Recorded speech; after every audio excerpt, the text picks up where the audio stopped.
Y recuerdo estar en casa una tarde y venirme a la cabeza muy fuerte el nombre de una persona que era cliente del banco. Me viene el nombre, muy fuerte el nombre, ¿eh? Desde aquí, Ralph, si me está escuchando también, que luego sería mi socio. Entonces yo lo llamo y le digo que quiero quedar con él para tomar un café. Y entonces él intuye y me pregunta, dice, ¿tú qué quieres? ¿Proponerme un negocio? Digo, sí, te quiero proponer un negocio. Entonces nos reunimos y ahí nos hicimos socios y amigos. Y fuimos socios y amigos. Dejamos de ser socios, seguimos siendo amigos, aunque no nos vemos con mucha frecuencia. Y era un negocio inmobiliario, en pleno boom de la inmobiliaria en España. O sea, pasé de la banca a la inmobiliaria, apoyándome en la banca también. O sea, eso fue a nivel profesional, ¿no?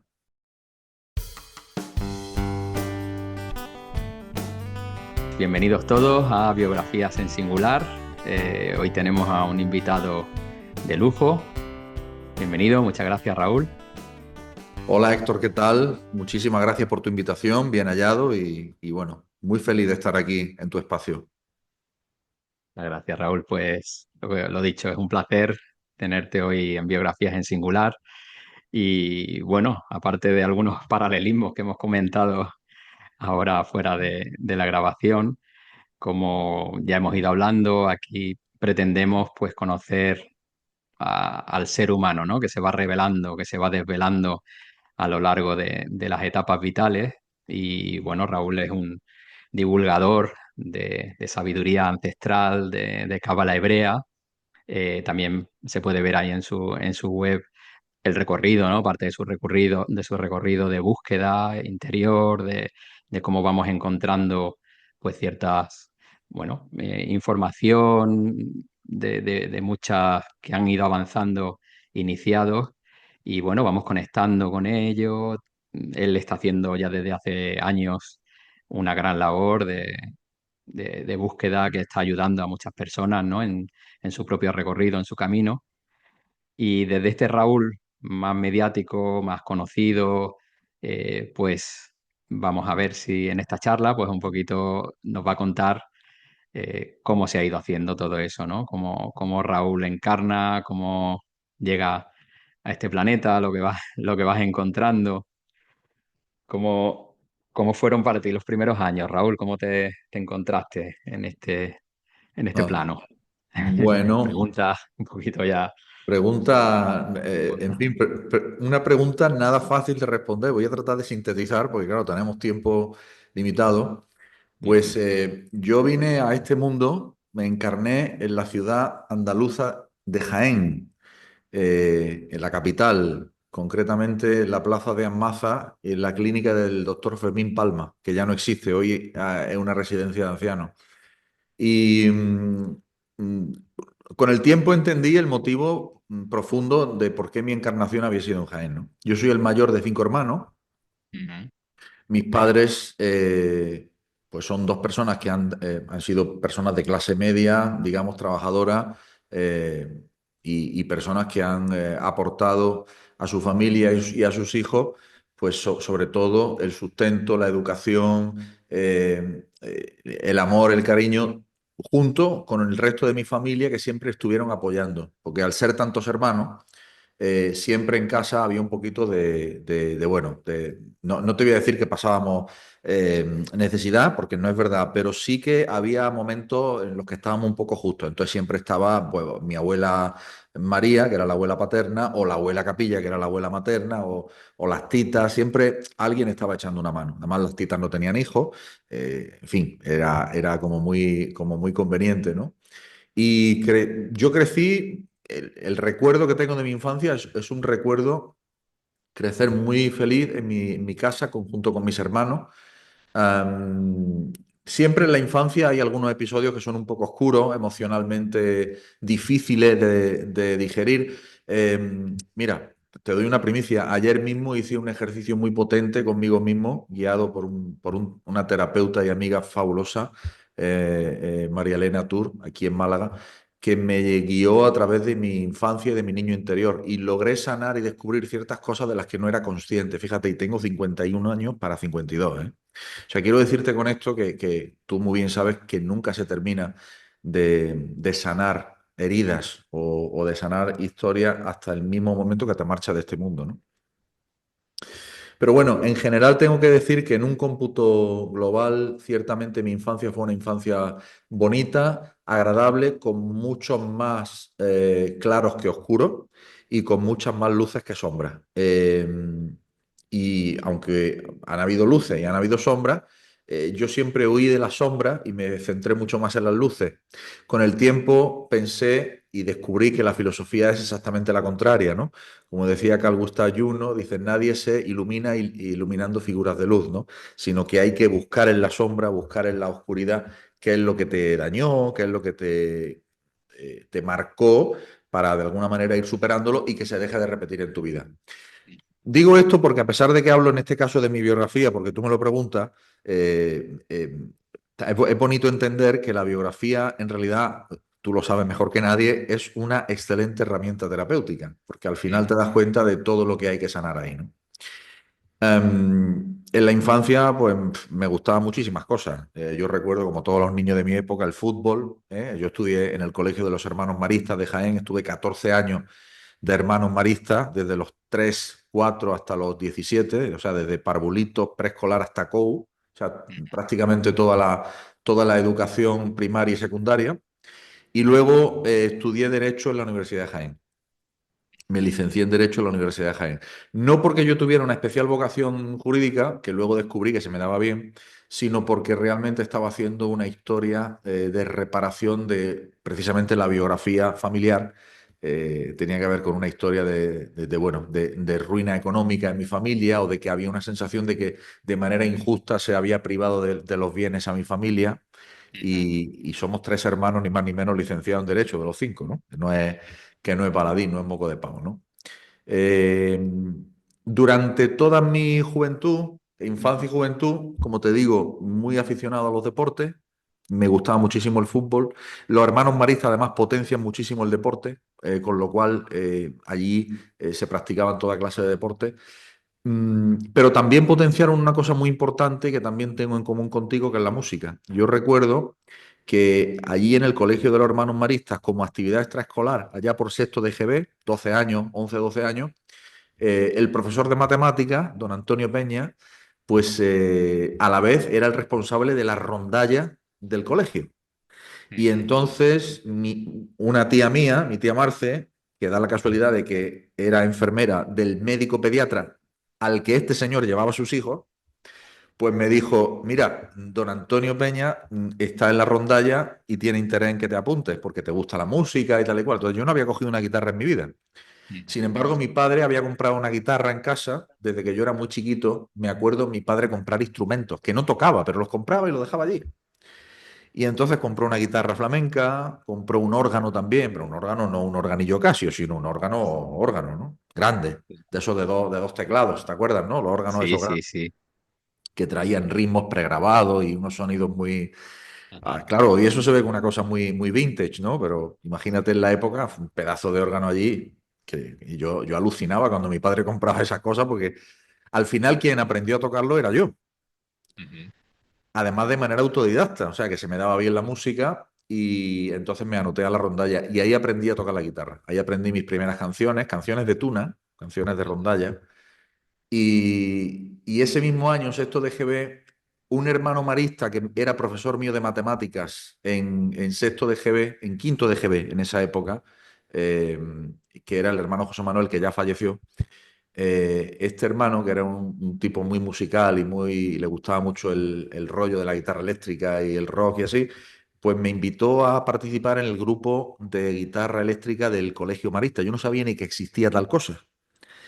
Y entonces me invita un sábado por la mañana, me presento yo allí un sábado por la mañana y me veo allí en un ensayo, en una habitación, pues un, un compañero tocando la batería, además tocándola muy bien, una batería Tama, no se me olvidará, un compañero tocando el bajo con un amplificador de esos de columna enorme, de esos que ya no se ven, otro con la guitarra y tal, y toma, esa es la guitarra. Y me da una guitarra eléctrica, una Fender Bronco. Imagínate, yo con 12 años y así empezó mi amor con la música, que luego se desarrolló muchísimo, muchísimo, muchísimo, porque en Jaén había un ambiente musical en esa época espectacular, espectacular. pero espectacular, ¿eh? No he visto una cosa igual. Supongo que en otros sitios de España, Andalucía, ¿no? Por aquello de la movida, etcétera. Yo creo que Exacto, más a mitad movidas de los 80 por a ahí, ¿no? mitad de los 80. En mi caso ya me pilló mitad de los 90, finales de los 90. A mí Ujú, me pilló del 91 en adelante.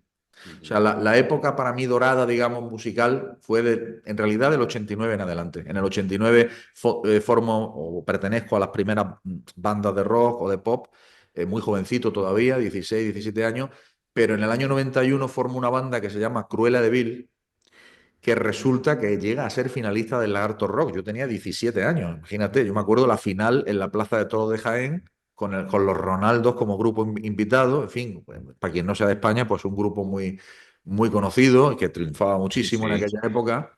Y bueno, el concierto fue un desastre, el nuestro digo, porque claro, éramos completamente novatos, pipiolos, y aquello fue un desastre total y absoluto, claro. Pero bueno, se logró una nervios. gesta, se logró una gesta. Me acuerdo una anécdota muy bonita, mi padre, muy contento, comprando bocadillos y entradas para todos los familiares para que fueran allí a verme, ¿no? Ujú. En la Plaza de Toros, ¿no? El tendido 7, el tendido 8, bueno, Plaza de Toros de Jaén. Y digo que fue una época dorada porque a partir de ahí ya formé otras bandas de rock o pertenecía a otras bandas de rock y vinieron tiempos maravillosos. Te podría nombrar fallos técnicos, te podría nombrar crédito San Mateo, hasta que llega el momento culminante de mayor éxito, semiprofesional, un poco parecido a lo que te pasó a ti, con la banda de rock Las Mierdas. ¿Cómo suena? Las Mierdas. Yo es que era muy punky, era muy transgresor. Claro, los que hemos sido más transgresores luego acabamos dándole la vuelta a la tortilla con los años nos vamos al otro extremo, ¿no? Total. Buscamos el sentido de la vida y la realidad. Pero de Ujú. momento, de jóvenes somos muy contestatarios, muy rebeldes, no encajamos con el sistema, no encajamos con las normas y Una somos muy forma, ¿no? valientes. También de expresar también Claro, esa claro, disconformidad, ¿no? totalmente. Y entonces, de hecho, firmamos un contrato con la compañía multinacional EMI. Ahí tenía yo ya 24 años. Fuimos finalistas y ganadores del Lagarto Rock de Jaén, que es un concurso nacional súper prestigioso, Sí, sí. y firmamos un contrato con Chrysalis, que era un sello de EMI, EMI Odeón, ¿eh? Y firmamos el contrato con EMI. Entonces nos firmamos para dos discos, entonces grabamos el primero y al segundo no llegamos porque la compañía nos largó, nos dio la carta blanca, pues porque no le interesaba la música que hacíamos, ¿no? Ujú. Pero vamos, la música tengo que decir que tenía bastante calidad. Hoy, después de casi 30 años, pues me doy cuenta de que era algo muy transgresor, muy adelantado a su tiempo, muy difícil de entender, ¿no? Si quieres. En ¿Qué, el qué 90, suponía, Raúl, perdona, dime. la música como vivencia, ¿no? Ya como que conoces en el colegio a través de esto, del maestro para un niño y que luego empieza a haber otras formas de expresión, pero la música en sí, ¿cómo la vas viviendo? ¿Qué encuentras ahí? A mí la música desde el primer momento me parecía magia. Porque yo veía que era capaz de, con la guitarra, yo entonces no cantaba, vamos, más allá de lo que era cantar así espontáneamente, pero yo era guitarrista o tocaba la guitarra, pero yo me daba cuenta de que aparecían cosas en la guitarra o aprendía acordes o aprendía escala o que me llevaban, que me transportaban a otra dimensión, literalmente. O sea, a mí el hecho de descubrir nuevos acordes y usarlos para componer o descubrir nuevas escalas o nuevos arpegios para componer, a mí me suponía un orgasmo espiritual, si se permite la expresión, o me suponía un descubrimiento profundísimo en lo más hondo de mi alma que me hacía levitar. O sea, porque es que me parecía un placer enorme. Yo me acuerdo de ir buscando quien me enseñara acordes o escalas nuevas, del hambre que tenía. Tanto es así y del placer que me producía. O sea, tanto es así que recuerdo que llega un momento ya con 18 o 20 años, antes incluso, quizás sí, con 18 o 20, que yo era sobre todo músico de rock, muy por el blues, muy por el rock y así, con muchas, tú sabes, ¿no? Muchas notas de blues, muchas notas de rock, para que me entiendas. Pero me empieza a interesar el jazz. Ujú. Y ahí me interesa el jazz, me interesa la clásica, me interesa la música étnica, me interesa. Y de pronto me abro a un panorama impresionante O sea, lo mismo me interesaba Jimi Hendrix, que me interesaba Pata Negra, que me interesaba Mozart. Ujú. Me interesaba todo, me interesaba todo. Entonces, todo eso yo lo absorbía y me encerraba, me acuerdo, en mi habitación a componer y a dejarme sentir y fluir, ¿no? O sea que para mí la música la viví como una puerta hacia una dimensión más elevada. Qué bueno. Así es como la viví. Y también podemos ver ahí como un rasgo tuyo en ese querer saber, ¿no? Querer conocer más, ampliar perspectivas, y fuentes, ¿no? Que vamos viendo también luego como algo tuyo, ¿no? Un rasgo que luego te va haciendo avanzar en otros campos, pero como que está innato ahí en ti, ¿no? El no te conformas, no te quieres saber más, ¿no? Conocer. La curiosidad, sí. Es Ujú, la curiosidad insaciable de querer.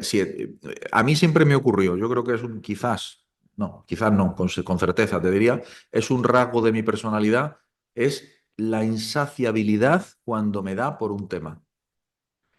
Yo me concentro en un tema y voy hasta el fondo. Y me pasó, bueno, me ha pasado con la cábala o me ha pasado con la psicología o con cualquier otro aspecto del conocimiento humano. Eh, a mí me interesa un tema y voy hasta el final, hasta el fondo. Profundizo muchísimo, claro. Esa profundización tiene su cara positiva y su cara no tan positiva con respecto a otros, porque muchas veces yo estoy tan concentrado en lo que hago que me estás hablando y no te estoy escuchando.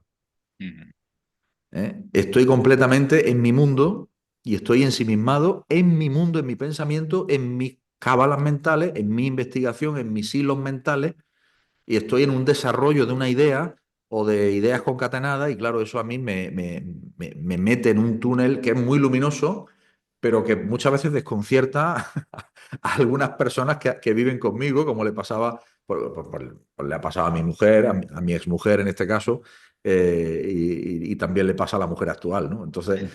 es que, o quiero decir, las personas que conviven conmigo, las que me Sí. conocen, las Ujú, que me tratan en el día a día y ven al Raúl cotidiano, ¿no?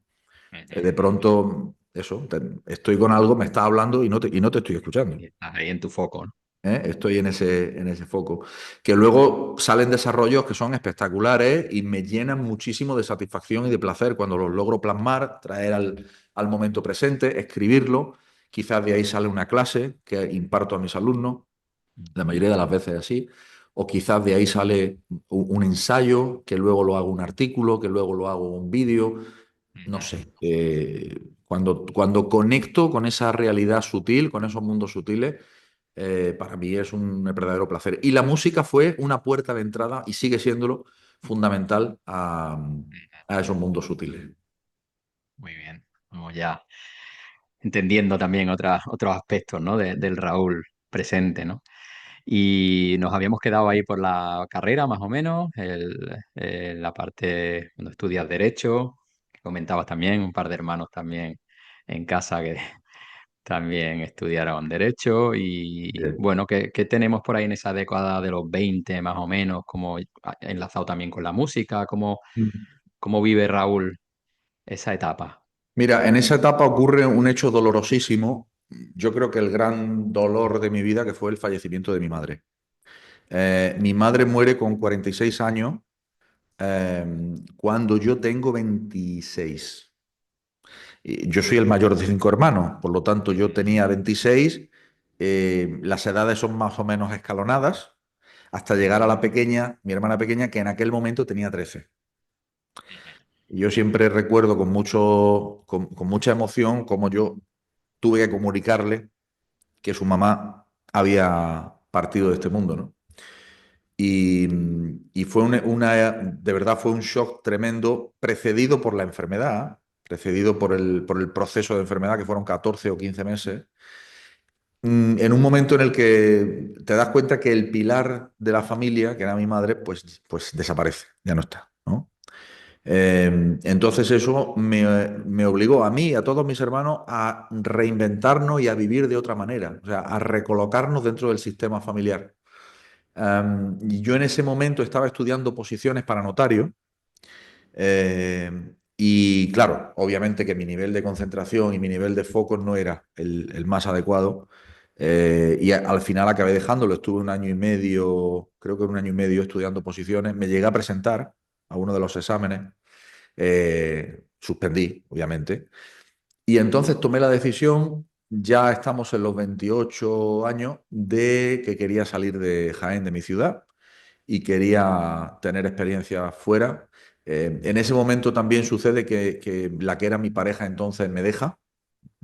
Bueno, en las parejas siempre hay uno que deja al otro. Quiero decir que esto es lo más normal del mundo, ¿no? A veces se acuerda, pero a veces no. A veces uno el que deja al otro. A mí me tocó, en ese caso, que me dejaran. Lo pasé muy mal porque era la primera vez que me ocurría algo así. O sea, y entonces, claro, estás viviendo en una época en la que primero tu madre, que es tu pilar, se marcha. Tu pareja, que es tu pilar de apoyo, con la que llevaba 5 años, se marcha. Desde aquí le mando un beso muy fuerte a Ana, si me está escuchando. Y, y luego, que me ayudó mucho, por cierto, ella y su familia. Siempre les estaré súper agradecidos porque se portaron fenomenal. Bueno, se portaron fenomenal siempre, ¿no? Pero claro, para mí fue un shock. Entonces yo en ese momento decido que quiero algo nuevo, necesito algo nuevo. Entonces empiezo a echar currículums para distintos tipos de empresas, bancos, entidades aseguradoras, en fin, un poco lo que la carrera de Derecho te permitía, y creo que Ujú. todavía te permite, de que toca un rango muy amplio de sectores y de empresas. Entonces, a la semana justo de haber enviado el currículum, me llama para trabajar el Banco Popular. Y me llama el Banco Popular, me entrevista. Para hacer la historia corta, diré que supero todas las entrevistas y me contratan. Y entonces me contratan desde el inicio, entrando como se entra en los bancos, en caja, por lo más bajo, en la oficina de la línea de la Concepción, provincia de Cádiz. Y allí que me fui. Allí que me fui, allí estuve pues desde el año 2001, el 15 de julio de 2001, que fue cuando yo llegué a la línea, en una etapa que fue muy bonita, porque primero fue una etapa, durante un año fue una etapa en la que yo viví cosas, hice amistades, tuve experiencias que fueron maravillosas, muy cosmopolitas, muy internacionales, porque bueno, frontera con Gibraltar y obviamente había muchos amigos que hice allí que eran de todas las nacionalidades, pero también porque hice amistades también de amigos de la línea y otros compañeros del banco, en fin, la verdad que fue una época muy bonita. Y Ujú. ocurrió un hecho muy relevante y es que al año más o menos conocí a la que luego sería mi mujer, con la que luego me acabé casando Ujú. y que fue mi mujer durante 23 años. ¿Eh? Juntos 23 años, casados 13. ¿De acuerdo? Entonces, bueno, pues fue una época maravillosa y con ella, pues vamos, fue una época primero de mucha felicidad, de unas grandísimas experiencias emocionales, muy ricas, y también de grandes experiencias espirituales y el inicio de mi viaje de búsqueda espiritual. Ujú. Bueno, es que ya vamos entrando también como en una etapa ya de adultez que vamos viendo cómo empieza a brotar, ¿no? La semilla, como que es Raúl acercándonos a la persona y a lo que te dedicas actualmente, ¿no? Ya vamos viendo pues, cómo vas caminando en el mundo y cómo tenemos que irnos haciendo como el porvenir y ganarnos el pan, pero a la vez esto que está palpitando en ti también lo vas atendiendo, ¿no? De alguna manera vas respondiendo a esa llamada de la parte espiritual, ¿no? Y fue También muy, ya por ahí nos vamos acercando al 2007 más o menos, que también que es como un punto de inflexión, ¿no? Así es. Yo llego a la línea de la Concepción 2001, conozco a la que luego va a ser mi mujer en 2002 y a partir de ese momento estamos juntos ya hasta hace muy poquito en el que decidimos seguir caminos separados. Ujú. Pero lo cierto es que para mí fue un momento importantísimo de mi vida. Ella me ayudó muchísimo. Ella, cuando digo mi exmujer, Daniela, me ayudó muchísimo. Igual supongo que yo la ayudé a ella, claro está, pero cuando dos almas se juntan para hacer el camino, es porque las dos se aportan algo muy potente, ¿no? Muy importante. Y fue junto a ella que tuve la experiencia de mi despertar espiritual de una manera como muy explosiva, porque fue en casa de ella, a la que yo acudía regularmente, donde se empezaron a dar una serie de fenómenos lo que hoy denominaríamos fenómenos poltergeist, eh, muy escandaloso. Es decir, te pongo un ejemplo, o sea, moverse librerías enteras de sitio, pero varios centímetros con libros encima y todo. O, por ejemplo, sí, sí, o sea, te podría contar cosas impresionantes. O, por ejemplo, de estar por la noche en la cama y escuchar un ruido de un collar de perlas o de perlas caer sobre una mesa de cristal, ¿no? Ese sonido característico, pero Ujú. ni en esa casa había mesas de cristal, ni había perlas, ni nada parecido. Entonces, bueno, a partir de esos fenómenos, yo busqué ayuda, yo no dormía porque pensaba que me estaba volviendo loco, pensaba porque eso era todas las noches. O sea, tú imagínate todas las noches sintiendo presencias constantemente a tu alrededor, pero además presencias no de uno ni de dos, sino de muchos, constantemente a tu alrededor y no saber qué te está pasando. Y de pronto, pues yo soy un joven de 30 y poco, creo que 29 o 30, y me empiezan a pasar esas movidas, ¿no? Ujú.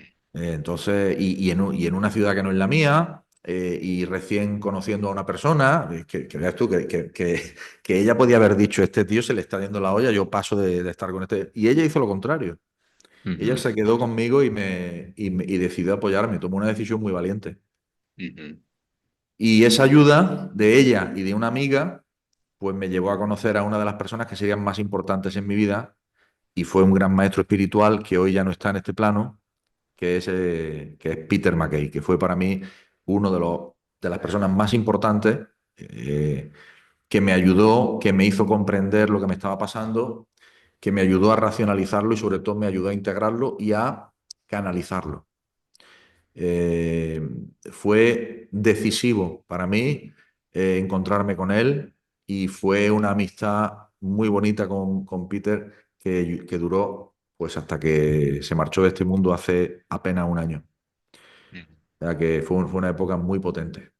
Ujú. Y bueno, con esos encuentros que nos vienen de otro lado, que nos facilitan, como al atenderlo, ¿no? Al buscar tu ayuda, encuentras a esta persona, a Peter, ¿no? Como dices que bueno, que ha sido un gran maestro y esos encuentros que nos pone la vida a veces delante, que nos facilitan, nos ayudan de repente a que se puedan ir abriendo puertas de conocimiento, de personas de luz, ¿no? Que nos van Sí. facilitando un poco el camino, ¿no? Sí, pero la ayuda fundamental, yo siempre lo digo y siempre estar agradecido, fue la de Daniela, la de mi exmujer.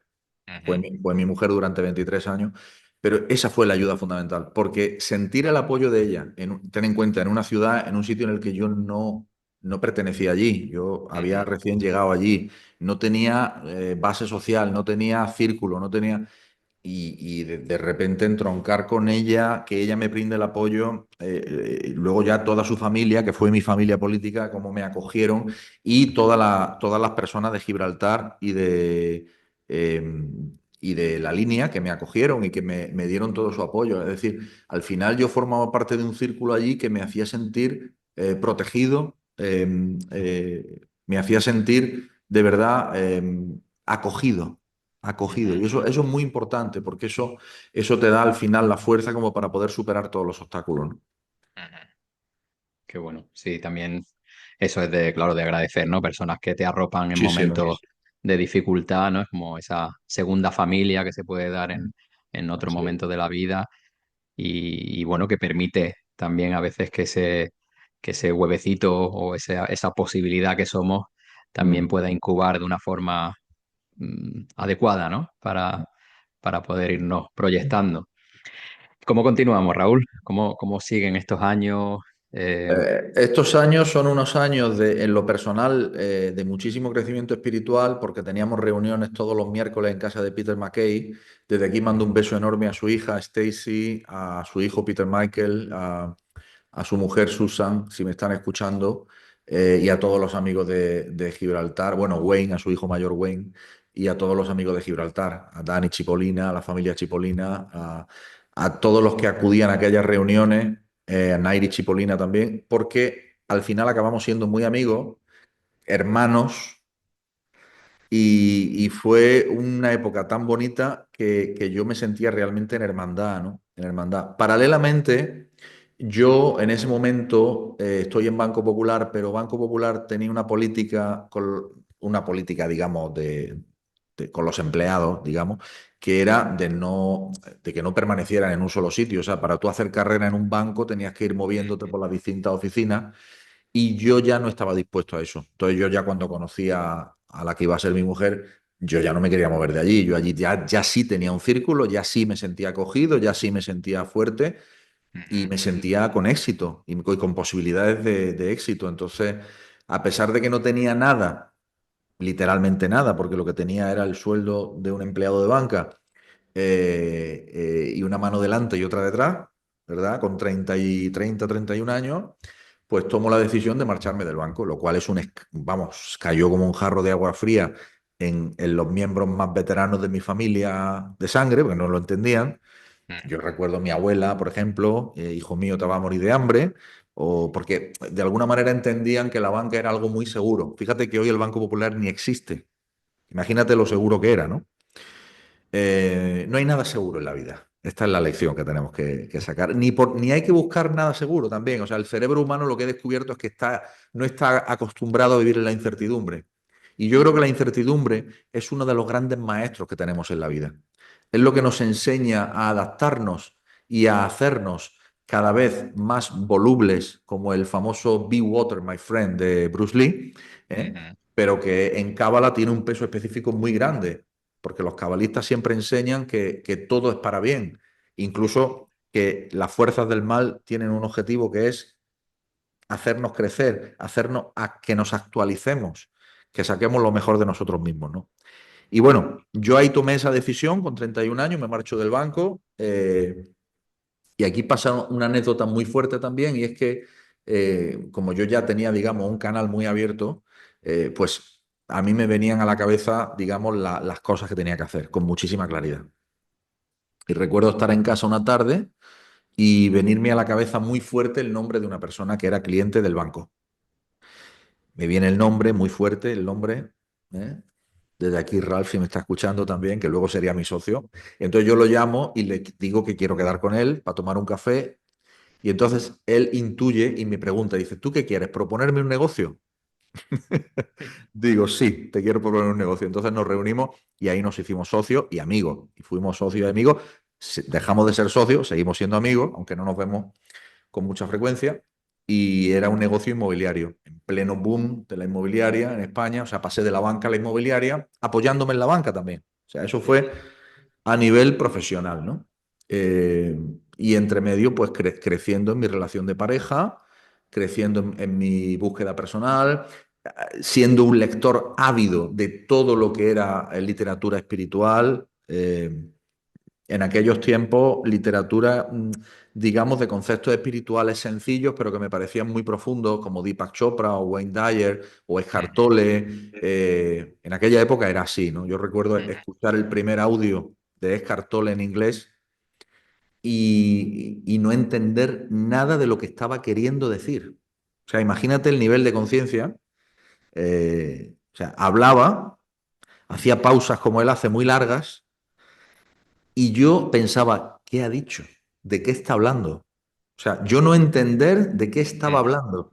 Ujú. Entiendo inglés perfectamente y hablo inglés. Lo que Sí, quiero sí. decir es que no entendía de qué estaba hablando, a qué se estaba refiriendo. Ujú. O sea, imagínate el nivel en ese momento, ¿no? Claro. Y Ujú. a partir de ahí, bueno, pues a nivel de negocio me va muy bien, con muchísimo éxito.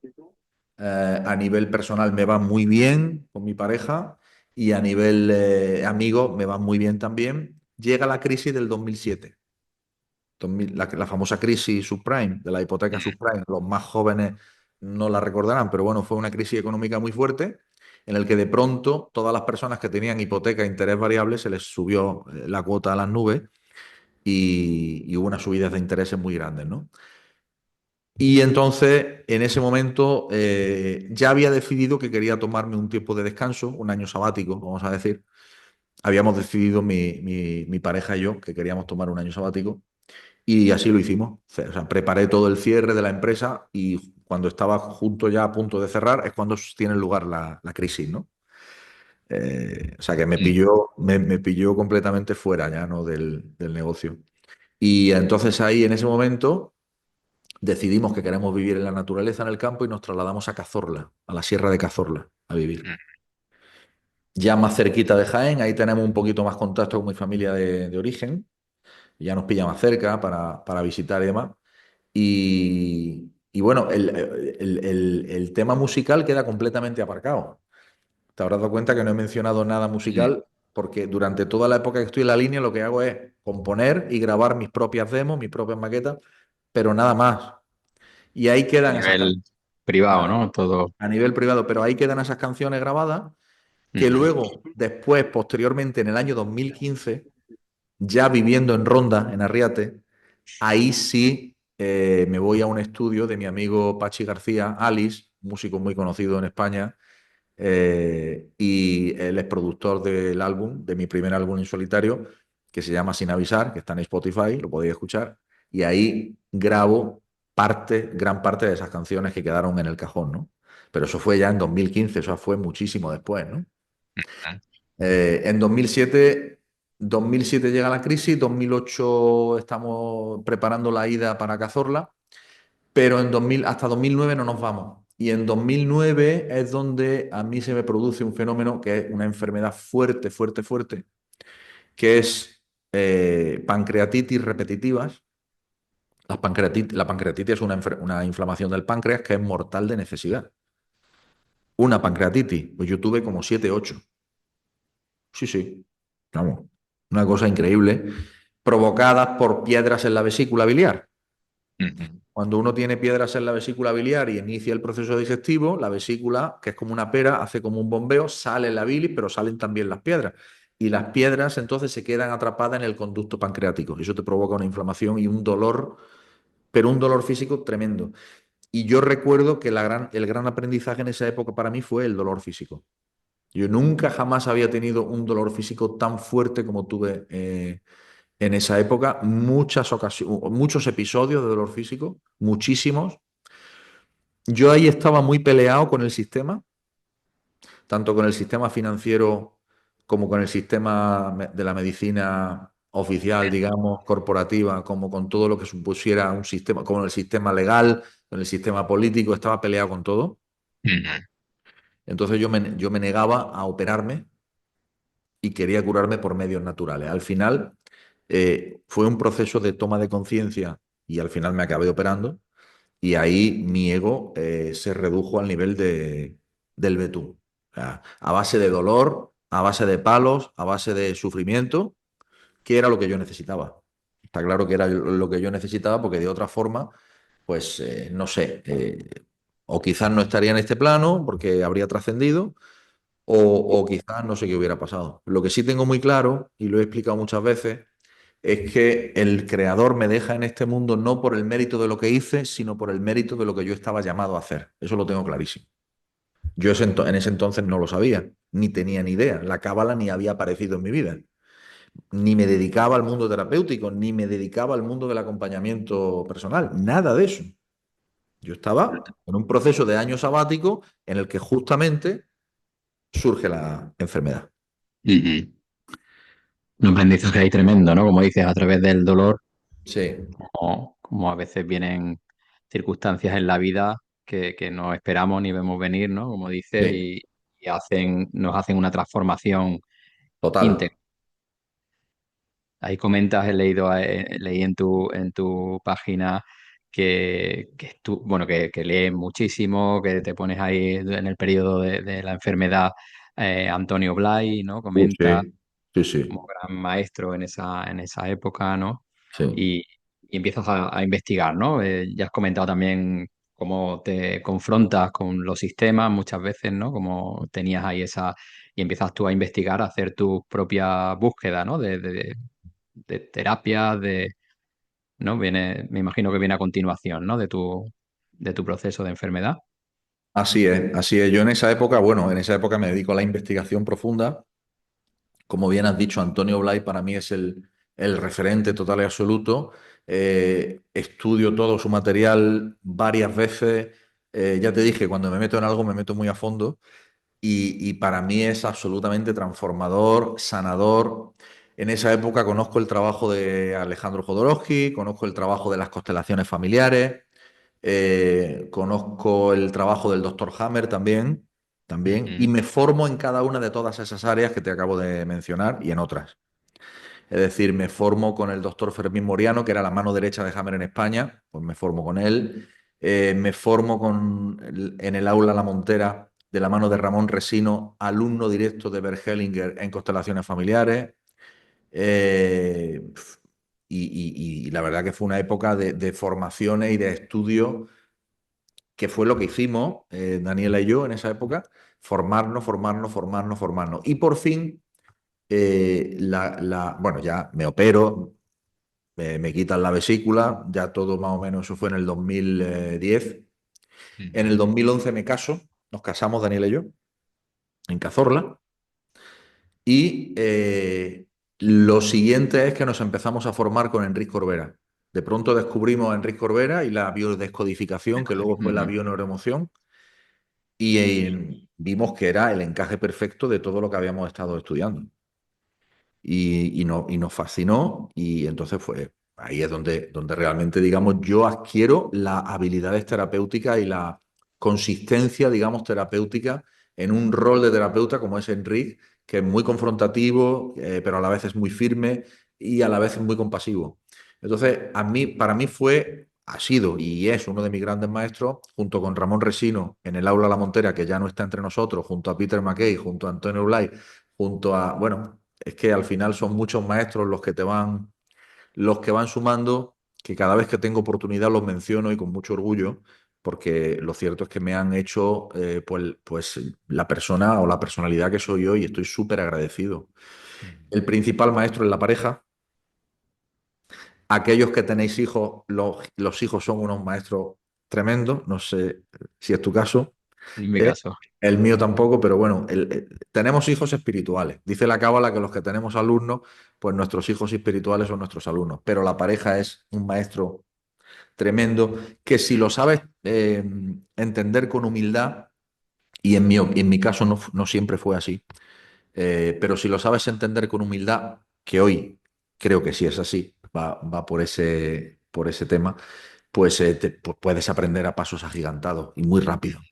rápido y puedes aprender a lo que en la cábala llamamos eliminar clipot, es decir, eliminar cáscaras, caparazones, porque duelen mucho cosas que el ego, que le duele al ego, porque el ego es el que siente el dolor, pero eso va cayendo y al final comprende, se integra y entonces es cuando te haces humilde. Yo he aprendido que lo mejor que puedes tener en el mundo es una pareja que te haga caer las clipot para hacerte humilde, porque conoce tus debilidades, conoce tu Ujú. fortaleza, te puede herir en un comentario que nada más que te hiere ella, porque si te lo hace otra persona no te heriría, pero si te hiere ella, si te duele, entonces es muy potente eso, ¿no? Entonces, bueno, siguiendo con la biografía, nos formamos con Enrique Corbera y hacemos toda la formación. Vamos a Cuba, 2012, y allí hacemos el primer posgrado de Bioneuroemoción Internacional en La Habana.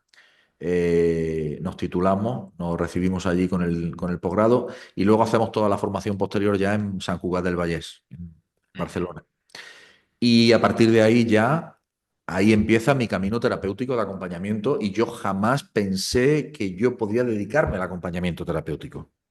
¿Qué edad tendrías ahí, más o menos, Rob? Ahí tenía yo pues 36 aproximadamente. Ujú. 35, 36, 37 por ahí anda. Por Ajá. ahí anda la cosa. Estamos hablando del año 2012. Y a partir de ahí es todo trabajar ya absolutamente ya en el mundo terapéutico, en ser acompañante, nada más. O sea, en aquella época presencial, todavía no estaba muy puesto el tema de las consultas online o de los servicios online, Ujú. pero en aquella época muy presencial, con consultas en 4 ciudades de Andalucía, consultas en Granada, en Sevilla, en Jaén en una época, en Málaga. Y era un no parar porque había una demanda de consultas que era absolutamente ingente. O sea, no te puedes hacer una idea la de los cientos y miles de casos que yo pude llegar a ver. Bien. Tanto es así que llegado un momento cuando ya inicio mi nuevo proyecto, mi proyecto personal Arquetipo Roald Durán, del que ahora hablaremos, mi escuela, pues yo estoy ofreciendo consultas personales durante un periodo muy corto, pero ya definitivamente dejo de dar consultas personales porque había sido tal la cantidad de consultas personales que yo había podido dar que el desgaste había sido tremendo. Entonces ahí es donde me centro mucho más en dar formación, en enseñar mi metodología terapéutica, la que desarrollé luego, la que vamos a hablar ahora si quieres, y Ujú, que a día de hoy, digamos, es el sello de mi escuela y es el buque insignia, ¿no? La metodología terapéutica, que sí, que tiene todas las enseñanzas cabalísticas detrás, pero que como la cábala lo engloba todo, pues tiene todo lo que he nombrado a lo largo de mi biografía. O sea, todo lo que ujú, yo he podido experimentar, todo lo que yo he podido estudiar y todos los casos prácticos y de consulta que yo he podido acompañar, que para mí son la mayor universidad, porque no hay nada más importante para un terapeuta que aprender de sus pacientes o de sus consultantes. Esos son su material de estudio y yo he sido muy concienzudo en analizar muy bien los casos, en buscar paralelismo, en buscar patrones. Entonces, al final, también tengo una mente, no creo yo, no sé si iba a decir cuadriculada, pero no es cuadriculada, en realidad es una mente científica, es una mente ujú, artística también, muy creativa, busco siempre la solución creativa, ¿no? Y, y eso ha sido lo que me ha llevado lo que me llevó luego a querer seguir mi propio camino. ujú. Como podemos ver en tu ejemplo, ¿no? El cómo para que algo cuaje de una manera así con solidez, se va dando todo ese aprendizaje que vas diciendo, como al final en tu proyecto está el fruto de todo lo que ha ido conformando todas esas fuentes y pasando por ti. Al final eso hace algo, hay como una alquimia única, ¿no? Y al final tiene que salir lo que no podía hacer de otra manera que pasa por ti, ¿no? Como ese embudo de de tus experiencias, como dices, en consulta, tus aprendizajes, tus maestros y tu parte, claro, la parte que pones tú, ¿no? Que hemos ido viendo en este recorrido de este niño, bueno, que estudia, que se relaciona con la música, con el deporte, que, bueno, que comienza su carrera, pero que ya late ahí, ¿no? Esa sensibilidad y esa parte que estás diciendo también me parece muy interesante por un lado lo científico, bueno, lo estudio, lo concretizo, le doy forma y esa otra parte intuitiva, ¿no? Que podríamos ver en las dimensiones de arriba, ¿no? De Binah y Jochma, ¿no? Hay combinadas para que luego se den en Malhut, en la experiencia, pasados por uno, ¿no? Por el centro y bueno, es una maravilla ir viendo, ¿no? Cómo se va relacionando todo y verlo luego en un proyecto tangible, ¿no? Que nos pueda servir de inspiración y también de modelo, ¿no? Cada uno lo que tenga que hacer a lo que es llamado, sea lo Claro. que sea, ¿no? Claro que sí, claro que sí. Lo ha explicado francamente bien. Es decir, al final uno es pues el resultado de todas sus experiencias, la suma de sus experiencias, pero yo añado no solo la suma de sus experiencias, sino la suma y la multiplicación, pienso yo, de sus experiencias. Porque si sabes, vuelvo a insistir, si sabes, y no es fácil, tomar conciencia de lo que te está doliendo y en ese momento aceptas lo que es con humildad y sin cuestionar la contabilidad divina, porque si está sucediendo es porque forma parte de la contabilidad divina y lo que hacemos normalmente es no querer que suceda, algo doloroso. El Talmud dice que Dios está donde están tus problemas. Entonces, si tú aceptas las dificultades que tienes en la vida, los palos, los embates que te da la vida, los entiendes de manera profunda, los acoges, entonces es cuando los puedes transformar en luz, en auténtica enseñanza y en auténtica revolución dentro de tu ser que actualiza el software de tu alma y que te hace Ujú, realmente ser ya no la persona que eras, sino la persona que eres hoy.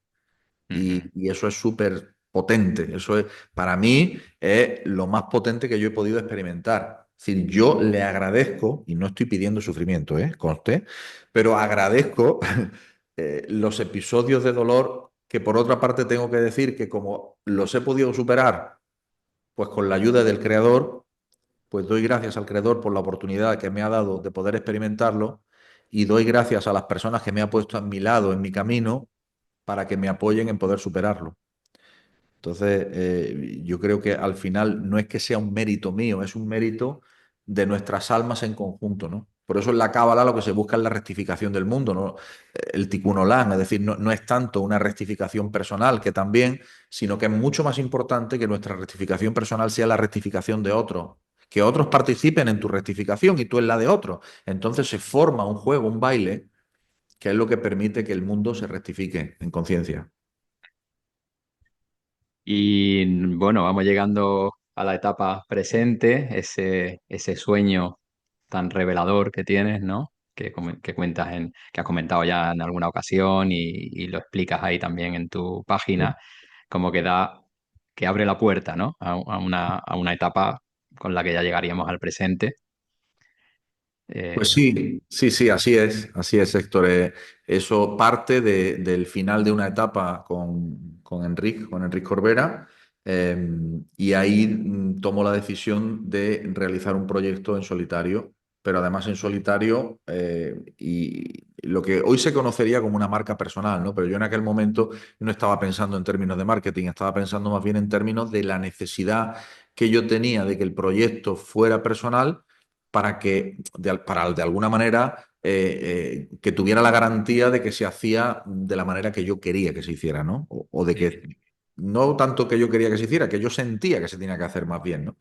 Porque al final siempre he sentido que soy un canal, es decir, que salvo estúpidos momentos de olvido de la divinidad de uno que tengo, en realidad la mayoría del tiempo soy bastante consciente de que el mérito, y no es falsa modestia, pero que el mérito realmente no es mío, el mérito está en ponerme a disposición de, ¿sabes? Me olvido a veces, ¿eh? Porque me olvido y pienso que de verdad yo hago las cosas y que de verdad yo soy el responsable y el que sea. Pero no, no es así. No es así para nada, ¿no?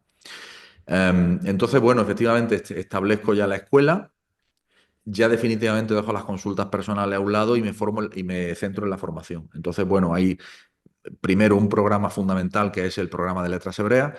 A todo esto llego a la cábala por un sueño, que también lo he contado en muchas ocasiones, y es que estoy, porque bueno, para mí los sueños son una herramienta de crecimiento potentísima, ¿eh?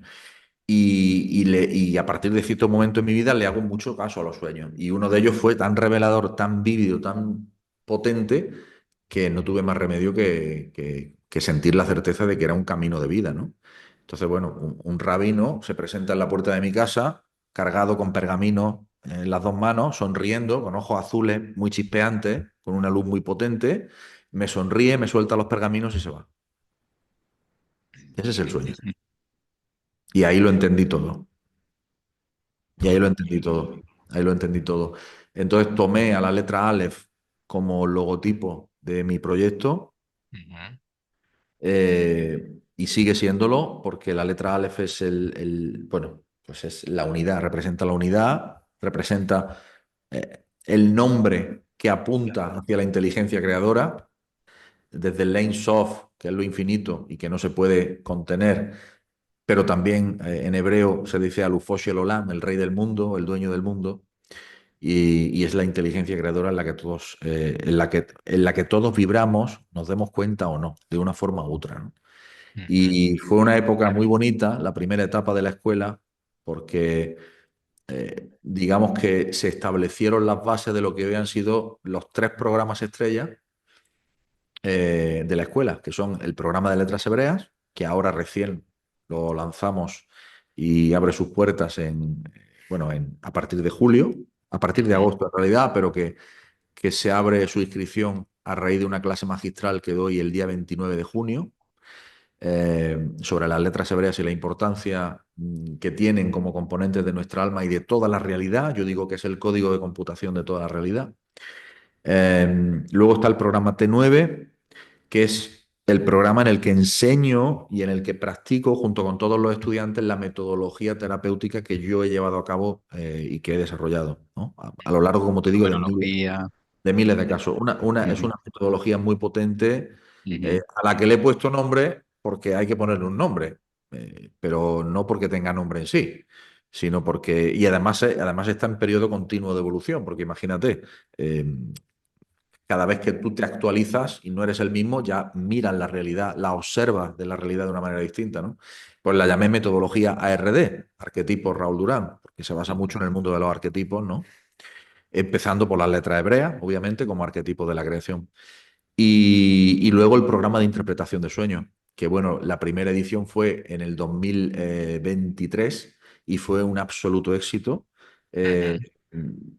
y gocé, no sabes cómo, construyendo el programa y construyendo los contenidos y enseñando las enseñanzas de los sueños que nos enseña la tradición hebrea. Y para mí fue, vamos, no sé, fue una absoluta transformación el poder vivir ese programa. Durante la construcción del programa tuve unos sueños impresionantes, impresionantes, Ujú. que, bueno, sería muy largo de contar, pero básicamente me llevaron a unas realidades en las que tuve ocasión de ver y de tratar y de percibir con la luz de grandísimos maestros del pasado, ¿no? De la Cábala. Y la verdad que me Vaya afectaron. experiencias, ¿no? Uf, no te puedes ni imaginar. O sea, fue para mí, o sea, yo me levantaba cada mañana llorando, me despertaba llorando de las experiencias tan fuertes que tenía en los sueños. Y fíjate, me está viniendo también relacionarlo con esas vivencias que tienes en la línea, ¿no? Cuando el Sí, mundo, podríamos decir, paranormal o del otro lado, sí, de sí, alguna manera se comunica y cómo tú esas sí, experiencias las vas haciendo de una manera que veintitantos años después podemos ver en tu camino cómo tú te relacionas con ellas de otra manera, ¿no? A través de sí. esa intuición vas siendo canal, como decías antes, Mm, bajando lo que puedes interpretar de ahí y mm, haciéndolo accesible de alguna forma, ¿no? mm, Poniéndolo en un contexto que para que otras personas también se puedan nutrir de ello y puedan hacerles bien en su búsqueda, ¿no? Y bueno, me parece una transformación muy mágica, ¿no? De una experiencia que llevada de otra manera, pues se puede convertir pues, en cualquier cosa, ¿no? En un trauma, en algo insoportable o en algo... y a ti es una vía, ¿no? De crecimiento y de traer luz, ¿no? absolutamente, Héctor. Para mí fue, bueno, y sigue siendo, ¿no? Porque ya te digo, los sueños son una herramienta de crecimiento que desde aquí recomiendo a todo el mundo que le preste mucha atención, ¿no?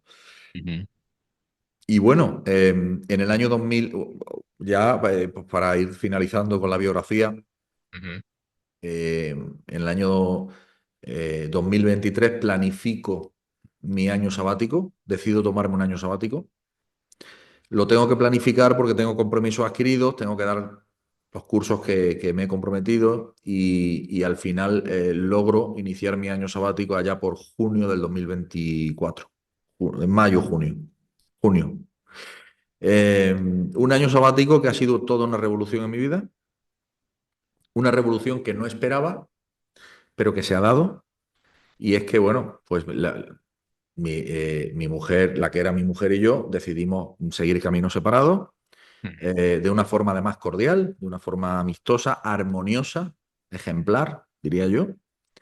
Y con el tiempo, pues la vida me ha traído otra persona con la que estoy feliz y con la que he vuelto a conocer el amor de una manera ya distinta, digamos más madura, porque ya con 51 años ya es muy diferente y absolutamente alineada con mis valores, con mis creencias y con mi mundo. Y por tanto, pues para mí, Débora, que así se llama mi pareja, pues es un absoluto regalo del cielo y una absoluta bendición. Y para mí ha sido lo más importante que me ha ocurrido en los últimos meses. O sea que imagínate, aparte del hecho de, como sabes, que vivo en Portugal, ujú. justamente se da un evento muy importante. Hoy, cuando se está grabando esto, es miércoles 14 de mayo, pero cuando mañana sería 15 jueves y el viernes 16, pues firmo la compra de mi próxima casa en Portugal, de mi nueva casa, Ujú. que es un acontecimiento muy grande porque además lo programé o me lo hicieron programar ese día porque coincide con el Lag BaOmer de la cuenta del Omer. Es decir, el día número 33 de la cuenta del Omer, que coincide con la Ilulá de Rabbi Shimon Bar Yochai, o sea, el autor del Zohar. El día que se fue de este mundo. Wow. Una fecha muy señalada también, ¿eh? Fecha muy potente y yo con una felicidad y Ujú. con unas perspectivas de verdad de felicidad y de creatividad con los nuevos programas que estoy preparando, como por ejemplo el programa del Quijote Cabalístico, que está siendo muy esperado y que todo el mundo en la escuela está deseando que ya empiece a impartirlo, donde voy a descubrir aspectos de la obra universal de Cervantes, del Quijote, que son muy cabalísticos y que bueno, demostraré que tiene muchísimo de cabalístico toda la enseñanza del Pero Quijote. bueno, el Quijote cabalístico. Sí, sí, sí. Bueno, dejamos aquí esta información para, bueno, también recomendamos pues visitar tu web, arquetiporalduran.com. Hay recursos gratuitos, hay meditaciones, hay un curso también gratuito para el que quiera, Sí. bueno, pues ir tanteando si siente la llamada y tiene curiosidad y tiene interés, pues es un portal fenomenal también con estos, luego ya los cursos ya más profundos, más que abarcan mucho más, como has ido comentando. Ahí está también algo de tu parte musical también por ahí. Ah, sí, sí, claro. Eso está en un proyecto aparte, porque bueno, me pareció interesante sacarlo aparte como raulduranmusic.com. Y bueno, hay un proyecto musical muy bonito, porque después del primer álbum mío en solitario, 2015, sin avisar, pues hice un álbum muy bonito durante la época del 2020, los encierros que tuvimos con la llamada pandemia. Y ahí pues me inspiré, agarré o me buscaron esos versículos de la Torá y les puse música. Y está es un álbum completo que se llama Israel. Ujú. Qué bueno. Ahí está. Pues Raúl, que encantado de verdad. Muchísimas gracias por hacernos todo este recorrido. Poder conocerte de una forma así más íntima, también compartiendo pues aspectos de tu familia, de tu infancia, de tu recorrido vital, de tus parejas, de tus pasos, ¿no? De cómo vas investigando, cómo vas descubriendo, cómo vas avanzando, desde como comentabas antes, ¿no? Con esa humildad de escuchar una conferencia, ¿no? De Eckhart Tolle, que bueno, que nos ha pasado a todos, ¿no? De coger un libro con mucha ilusión, por ejemplo, ¿no? En mi caso, y decir, no entiendo ni No papa, ¿no? De lo entiendo que, nada. Ya, ya. pero decir, bueno, ya le daré su tiempo, ¿no? Y darte muchas veces de bruces con una cosa en lo que uno desea y bueno, y todo lleva su tiempo, todo lleva su proceso. Y bueno, en todo ese proceso vital podemos ver ahí, ¿no? Al ser que es Raúl con toda esta labor que estás haciendo, con tu llamada, con tu misión y mucha felicidad ahora en este nuevo proyecto, con esta firma que tienes en un par de días, en esa fecha tan señalada y que tenga, bueno, Esto por es todo nuevo, Héctor. Ahora mismo para mí es todo nuevo. el O año sea, sabático imagínate. Todo tomó nuevo. de repente un giro ahí, ¿no? Todo nuevo. Nuevo, amor, trabajo y vivienda o lugar para vivir, ¿no? Que va a ser muy mágico también porque va a ser además mi lugar de trabajo. En fin, lo importante que es para mí en particular y supongo para muchos, sospecho que también para ti, el tener un lugar en el que te sientes cómodo, en el que puedes Mm. escribir, en el que puedes generar o canalizar todo aquello a lo que le quieres dar rienda suelta, ¿no? Como creatividad. Entonces, bueno, estoy feliz. Pues que sea así por muchos años, que puedas seguir haciendo ser Amén, feliz y que amén, amén, puedas seguir colaborando en el crecimiento de tantas almas, Raúl. amén. Muchísimas gracias, Héctor. Gracias a ti.